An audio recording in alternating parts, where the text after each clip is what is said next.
So in my Luna 4 banner review, I skipped over Columbina's vertical investment, and I said I would cover that in a separate video. And well, here is that video. So you're welcome. Hello there, Flip here, and today we're going to be talking all about Columbina, as well as the optimal vertical investment paths for Nefer, Flins, and Zibai. We are going to be looking at and breaking down her DPS teams, and then take a peek into her vertical investment both as a DPS and as a support, as well as give recommendations to what I would actually do if I were in your shoes. My feet are pretty big though, so sorry if I stretch out your shoes. But before we do that, as always, if at any points during the video you're entertained or informed, make sure to drop a like and even consider subscribing, as I talk on various topics regarding Genshin's meta and I'll try to keep you updated. Shouts out to my lovely channel members. Your support means the world to me and I'm wishing you all the best. It's great to know that every single one of you would die for me. Yes, you.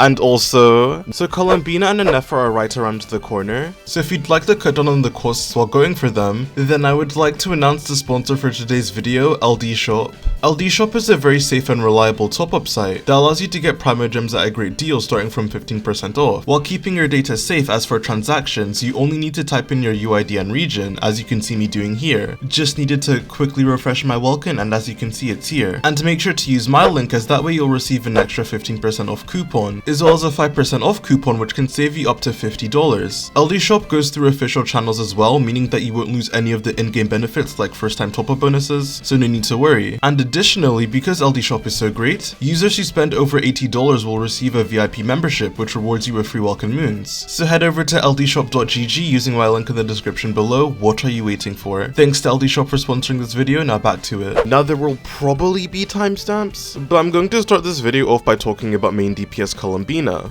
breaking down why it's actually quite good, and then of course I'll tell you how to build it and then show constellations. Now I'm hoping you know what Columbina's kit actually does. I have made a whole video on it, but to give a very brief recap, her skill will do an instance of damage, then apply Hydro for the next 25 seconds, hitting from off field unconditionally every 2 seconds, and while her skill is active, she will accumulate something called gravity, and she gains 20 gravity up to every 2 seconds, every time lunar reaction damage is dealt or a lunar reaction is triggered. And once she reaches 60 gravity, so if you've been constantly triggering lunar reactions or dealing damage for 6 seconds, which is very easy with her, Columbina will release a strong lunar hit based on what type of lunar reactions you were triggering. So if your team was constantly triggering lunar charged, Columbina will unleash a lunar charged hit, and the same logic applies to the other 2 lunar reactions. And then Columbina's burst is just a hit of Hydro damage, whilst buffing your team's lunar reaction damage for the next 20 seconds. And here are her passive talents. You can go ahead and read them. One just provides her with extra crit rate, and the other gives unique buffs to each lunar reaction, making them stronger. And of course her last passive enables her to trigger all lunar reactions while buffing the base damage of them. With this type of kit, Columbina is more geared towards being a support, and supporting the Nodcry DPSs is where she shines. But with your basic attacks, when your team has a Verdant's Dew, which obviously occurs when Lunar Bloom is triggered, Columbina is able to do a special charge attack that consumes no stamina and does direct Lunar Bloom damage. And each charge attack she does hits 3 times, while consuming a Verdant's Dew in the process. And these charge attacks are essentially the core to Columbina DPS teams, because the rest of her basic attacks actually scale off of attack, which isn't something you want to build with Columbina, considering the rest of her damage scales with HP. And the no stamina consumption actually allows you to perform a lot of these charge attacks, and they can even be dash cancelled. This does mean Columbina DPS teams are somewhat Dendro locked, and the only good Dendro character is really Llama, and Llama's burst just adds so much damage to this team. So just as a forewarning, if you don't have Llama, it's quite hard to recommend on-fielding Columbina. Now before showing you guys how good this team is, let's just give a quick build guide. Regarding artifact sets, Columbina will obviously want to run Night Sky. It's 80 elemental mastery and 30 crit rate. There's really just nothing better. Speaking of crit rate actually, Columbina gets so much to where it actually can be hard to build her. Columbina has 24 base crit rate, you get 15 from her passive, Night Sky is another 30, and then Llama's plus 10 crit rate to Lunar Bloom hits. So that's like an effective 80 crit rate to most of her damage, and hell, most Genshin players stop their builds right there. So for your artifacts, you still do want some crit rate obviously. The closer you can get to 100 the better, but most of your stats should be going to crit damage, HP, and elemental mastery, as well as energy recharge. You see the Curse of Furina passes through Columbina as well, so even on double Hydra teams with Columbina on fielding, you are still going to be building quite a lot of energy recharge on her, to where it might be optimal for some people to run an ER stance on her, even as a DPS. Thankfully though, her signature weapon and prototype Amber, which is a free every weapon, allow Columbina to burst comfortably even with little ER, so that can be a solution for you. And speaking of weapons, here's a weapon ranking for her. It's pretty much just Columbina and Nefer's signature duking it out, and everything else is pretty okay. The thing about Columbina's signature that makes it so busted for her as a DPS is that not only is it one of the better offensive weapons for her, regardless, but it also regenerates energy for her, so you get more damage via being able to lean into more offensive stats. So yes, Columbina's signature, very good if you care about her DPS prospects. Now getting into her team building, as I said before, Llama is close to a must-stay for this team. Her cools and buffs just provide so much to Columbina, and if you don't have her, your best replacement ends up being Nahida, but it becomes a lot harder to recommend the team then. The next thing you're going to want to look at is your Hydra option, which will most likely just be Ino. I swear to God, for some weird reason, people just sleep on Ino. Every time I post a calculation using Ino, most of the comments are about who she can be replaced with, but for on-field Columbina teams, there isn't really that many options. You really want a Hydra unit because for one, Columbina's energy requirements are egregious, and you also get the Hydra resonance bonus, and then if you have Ino Constellation, she's also able to just buff Columbina directly. Also, Columbina doesn't normal attack. Columbina wants to get her 6 charge attacks out as fast as possible. Weaving in normal attacks for Jingchori alone would just extend rotations, and her normal attacks are attack scaling. They wouldn't really be doing any damage, and because Ino's own energy requirements are so low, she's also able to funnel her particles into Columbina. So yes, Ino's very good and she's free, you should use her. Regarding your last slot, it honestly doesn't really matter that much. Nefer's very good for her personal damage and hyperbloom triggers, and she also provides sustain to the team. Sucrus is good, Yahada is good. Someone like Kuki should be fine too. As long as the 4th slot doesn't hinder your application and actually does something, they should be fine. The 2 characters I chose to calculate was Nefer because she was giving me the best results damage wise, and Sucrus just because she's quite accessible at lower constellations and doesn't need much to work, while buffing so much. Now we are going to be taking these calculations all the way to C6R1, so stay strapped in. Starting at C0R0, which is my current normal standard, both teams are both comfortably above 100k DPS, even with a C0 Ino. Regarding the gearing of the team, funnily enough, it's very similar to Nefer teams, just because most of Columbina's damage will be Dendro, so all your teams should have a Deepwood holder and all of your teams should have an SMS holder. And then if your last slot doesn't really have anything to run, then Instructors is always good, especially since another trait that Columbina shares with Nefer is the fact that you're able to freely swap out to reapply buffs. Optimally, you almost always want Llama and SMS, because our energy requirements in this team are very high, and then Ino can hold Deepwood or Instructors depending on what your last slot is. Oh, and the last thing to mention about this team is that there's kind of some anti-synergy. Llama can add damage to your blooms from her burst up to 36 times if you use her hold skill, and ideally you'd want all of this to go to Columbina's lunar bloom hits. Columbina's doing 6 charge attacks a rotation, and her max gravity attack will hit 3 times, so that is 33 quills that Columbina can consume out of 36, but because you have hyper blooms being triggered and regular blooms going off, which unlike Nefer, Columbina can't just turn off bloom cores, some of your damage is going to be taken by bloom cores, which is kind of annoying, but there isn't really that much you can do about it. I just thought I would mention it. Now we can get into the vertical investment. We're starting with Columbina's signature. It's going to be a very big damage jump like I already explained, just providing a fuck ton of stats. With her signature, this does actually make Columbina competitive with the other Nordcard DPS without theirs and with Columbina, so it's cool that even with being such a strong sub DPS, if you do want to on-field her, it isn't the most expensive thing pull-wise, and it is very good too. Now to get into her constellations, one special thing to note about Columbina cons is the fact that all of them have elevation tied to them. Elevation is just a special damage multiplier for lunar reactions, separate from other damage bonuses, and is one of the last things factored in the damage formula. So while gaining Columbina constellations, you'll just have this nice passive boost to your team's lunar reaction damage. Now starting with Columbina C1, it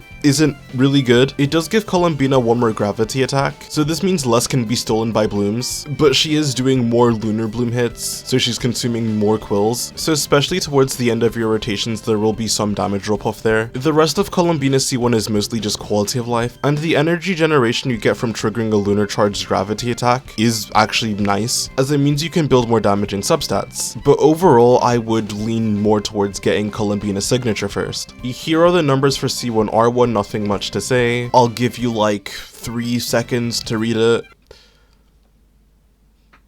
Your 3 seconds are up. Columbina C2 increases the rate of accumulating gravity, which results in 1 more gravity attack rotation. Columbina also gets 40% HP when triggering a gravity attack for 8 seconds, so this essentially has 100% uptime after the first gravity attack is triggered, and then based on the gravity attack you trigger, the active character will get the corresponding stats to that lunar reaction. This is of course great for Flins and Nefer and Zibai, but for Columbina, it kind of sucks. Attack and defense literally do nothing for her, and then EM is fine honestly, but it's like a 5% damage increase. The biggest part of the C2 is just the 40% HP boost and extra gravity attack, and that's why it's so good. Columbina C3 is extra talent levels to her skill, nothing much to say. Columbina C4 is mostly good for off-field Columbinas. The energy refund doesn't really do anything for an on-field Bina with her signature, as your energy requirements are already very low. And then even the damage increase part of the C4 is just very mid. It's essentially the same amount of flat damage Llama provides, but it happens once every 15 seconds, so it's really underwhelming. Columbina C5 increases her burst.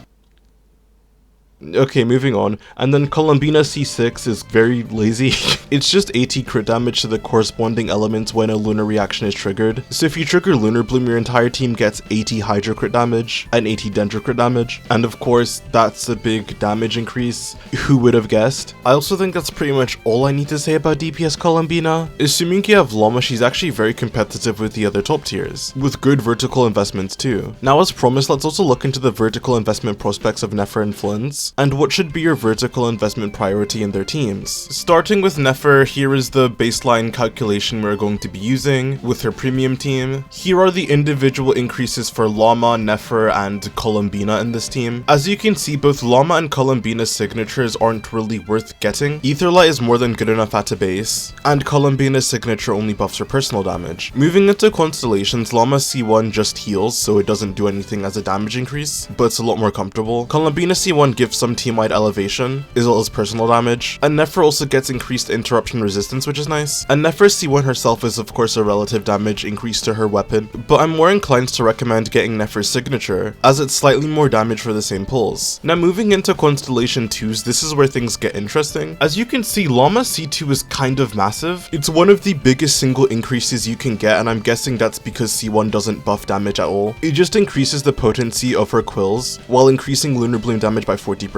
And it's a better cumulative increase than getting Nefer C2, and Llama C1 also makes her a sustain, so I'm actually more inclined to recommend you just getting Nefer's signature and then going into Llama constellations up until her C2. I think that's the optimal way if you want to invest into Nefer teams. And then once again, Columbina's vertical can mostly be ignored if I'm being honest. It is the lowest priority in my opinion. Oh yeah, and also because Columbina's getting more Lunar Bloom hits with her constellations, she actually ends up stealing quills from Nefer, so yeah. As a sub DPS, I think Columbina is very C0 R0 oriented. She just has very good weapon options, and you much rather get the other characters in your team's constellations and weapons. This is mostly the same trend with Flint as well. Here is the baseline calculation of the team I'm using. Here is everyone with their signature weapons, and Nefa's is actually technically the highest increase because her weapon buffs herself and everyone else in the team. Nefa and Columbina make up a very large majority of the damage in Flint's teams, so being able to have a team-wide buff also amping her damage is very big. Both Nefa and Flint's C1 are basically equal. Flint's C1 increases rotation time by 1 second via the extra elemental burst. Regardless though it's an extra elemental burst, it's still good and can help push breakpoints. Then moving into Constellation 2s, this is where Flint's takes a big leap ahead of the other vertical you can have. As I said when talking about Nefa's signature, being able to buff the team while also buffing yourself massively is going to be a much bigger increase than just buffing yourself, which is what Nefa C2 does. Flint's C2 gives him 3 extra lunar charged attacks essentially, whilst also reducing electro resistances by 25%. In my opinion, I think the best way to gear into Flint's teams will just be to get his weapon and then get his constellations. Yes, Nefa's signature is very good and theoretically better than getting Flint's weapon, but as someone with an R1 Flins, maybe I'm a bit biased, but I just think the comfort you get from the energy generation is better than the 1% theoretical increase you can get from a Nefa signature, especially with double bursting first rotation in Stygian. So yes, get Flint's weapon and then his constellations, then you can spec into a Nefa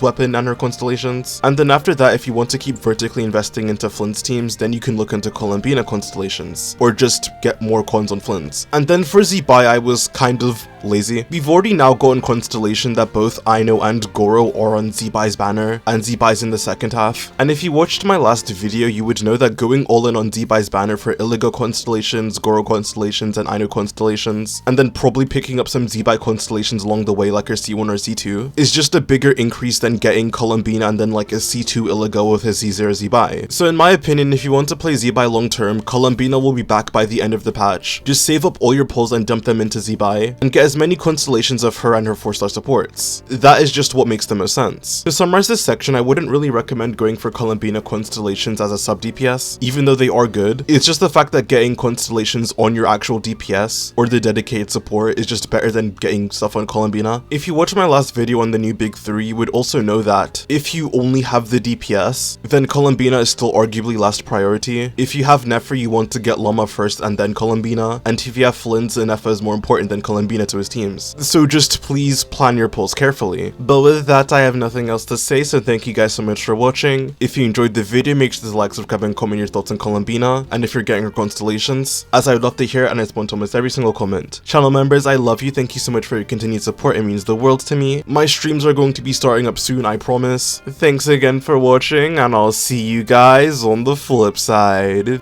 Peace.